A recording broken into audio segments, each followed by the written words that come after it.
Hey guys, I'm Paco the Realtor. 16 years of experience, helped over 200 families buy and sell the American dream.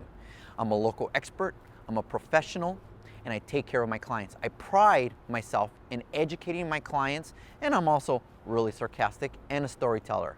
So why don't you guys get to know me? What's up, guys? Paco the Realtor, Ask Paco Sunday. It's been a few Sundays since I've done this, and most likely because I have been up late working on the weekends, which seems to be our busy time, right? But anyways, I wanted to, before it got too late, make this video and answer a few questions that were asked this week about certain things. So let's get right into it. First thing, if you sell your house and are buying another one, must you have a contingency? The answer is no, you don't. That doesn't mean you don't want one. It depends. Every situation is different. If you have a place to go live, then you don't have a contingency. If you need to protect yourself, you get a contingency. We're going to list a house this week, and they have a contingency because they need somewhere to go live. Every situation is different. Remember, a contingency is there to protect you.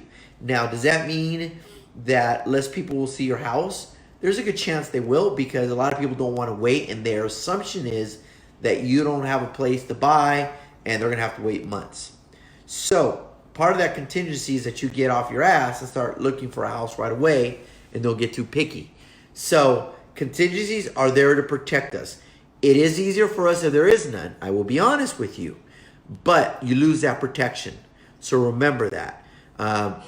If you are unrealistic about the house you want to buy, then the contingency is going to protect you, but it's also going to create problems, because somebody can offer to buy a house right away, but the reality is the time frame is going to be long because you're taking forever to buy the house. So there's a few things into play to that, but it's a case by case situation. But no, you do not have to have a contingency is the short answer. Two is regarding buying. What happens if you don't have a down payment or don't have all the down payment? I have a few clients this week that they do have a down payment, but they don't have the closing costs. And they were already saying, well, I can't buy because of X, Y, and Z, and X being most likely I don't have all the money. That is not a reason not to buy.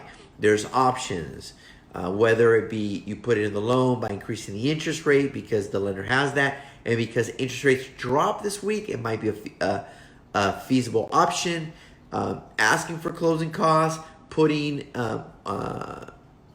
overbidding for the house and putting the closing costs in the purchase price, a combination of all three. So there's things we can do. But moral of the story is, don't not look into buying just because you know you need $15,000 to buy a house and you only have 10. That is the reason not. That's not a reason to not move forward and look. A good realtor will, or a good lender, between both of them, will figure out a way to make it work. So I had somebody this week who told me they couldn't buy because of that, and we pretty much made it clear, like, it makes it a little tougher, but that doesn't mean you can't. We just got to get a little more creative. That's all. All right, guys? And the third, fear. I met with a client this week who wanted to buy, could afford to buy, was qualified to buy, but was scared shitless to pull the trigger for many reasons. But their biggest thing was their payment going up $700 a month compared to their rent that they're paying today. One of the reasons they were looking to buy is because the rent has gone up every year. Guy, I always say the only way to get rent control is to have a mortgage, because it doesn't move. It's fixed, right? Rent is not. So one of the ways we get around that is by holding you accountable. What I mean by that is, if I know you qualify, and I know you got the money, and I know fear's the only thing holding you back, we can walk you through it with facts. Yes, your payment went up $700 more a month, right? But you're paying $1,800 right now in rent, and all that's being thrown away. You're not getting any interest deduction whatsoever. And every year for the last 3 years, your rent has gone up. So how much before it gets to $2,000? So it is better to buy today at a cheaper interest rate, 3.2, 3.1, 3.3, 3.5. 3%, whatever it may be, than it is to wait and not buy because you're scared and just keep running and running and running. The biggest regret in this industry I always hear is, I wanted to buy, but I didn't buy for X reason. Usually it's fear-based. And then a year down the road, like, God damn it, why didn't I buy? Look how much more expensive houses are. Look where rates are. Whatever it is.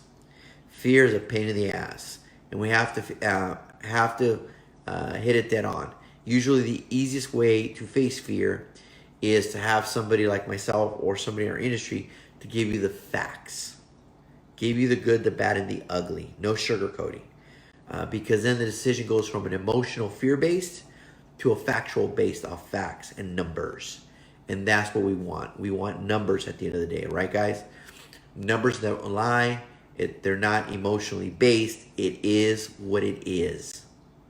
So if you're thinking of buying and have fear, but know you can afford, or you're thinking of buying, but don't have all the down payment, and you're thinking you can't buy, all those are incorrect. There's down payment assistance program. There's a lot of things we can do. All right, guys? What's the moral of the story? And I always say, if you can afford to buy, you should buy. If you can't afford to buy, you don't buy. When is the best time to buy? When you're ready, when you can afford it. Numbers don't lie, right? So remember that. Numbers don't lie. And rent is getting so expensive that it's getting to the point now where it is getting cheaper to buy in certain areas. So if you want rent control, get a mortgage. Won't move. All right, guys? I hope this helped at least one of you guys answer a few questions.